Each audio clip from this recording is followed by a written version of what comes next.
இங்கே நம்ம ஹீரோ காலேஜில் ஒரு பொண்ணை லவ் பண்ணிட்டு இருக்கான். அவனுக்கு தெரிஞ்ச எலக்ட்ரானிக் ரிப்பேர் பண்ணுற அண்ணன் கடையிலையும் வேலை பார்த்துக்கிட்டு வீட்டில் அவன் ஃப்ரெண்ட்ஸுங்களுக்குலாம் இன்ஸ்டாகிராமை ஹேக் பண்ணி கொடுத்துக்கிட்டும் காலத்தை ஓட்டிக்கிட்டு இருக்கான்.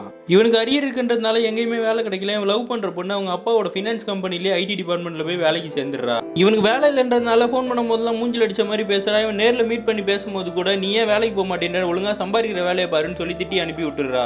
லவ் பண்ணுற பொண்ணு வேற ஒருத்தவங்க கூட பேசிக்கிட்டு இருக்கான்னு நினச்சிக்கிட்டு இன்ஸ்டாகிராம் அக்கௌண்ட்டை ஹேக் பண்ணலாம் ட்ரை பண்ணிட்டு இருக்கும் போது அந்த பொண்ணோட பழைய பாஸ்வேர்டை போட்டே அந்த அக்கௌண்ட்டை ஓப்பன் பண்ணிடுறான். அந்த டைமில் அந்த பொண்ணு கூட ஆஃபீஸில் வேலை பார்க்குற சீனியர் ஒருத்தர் ஹாய்னு மெசேஜ் பண்ணுறான். இவன் அவனை அசிங்கமாக திட்டி விட்டுறான். அந்த அடுத்த நாள் ஹீரோயின் கிட்ட நேரில் வந்து கேட்கும்போது அழுதுகிட்டே ஹீரோக்கு ஃபோன் பண்ணி நீ தான் பண்ணியான்னு கேட்கும்போது இவனும் ஆமான்னு சொல்லிடுறான். இந்த பொண்ணு இதோட இது முடிச்சுக்கலான்னு சொல்லிட்டு ஃபோனை கட் பண்ணிடுறா.